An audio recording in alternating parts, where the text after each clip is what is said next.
Okay, Tagalog version.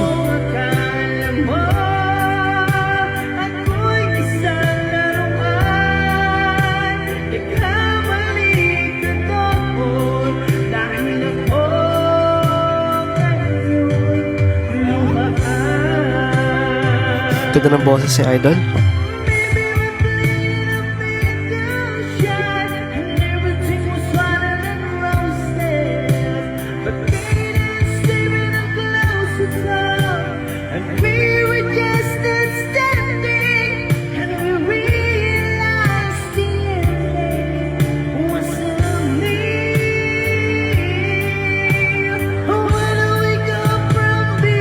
Grabe naman yon, taas ang boses.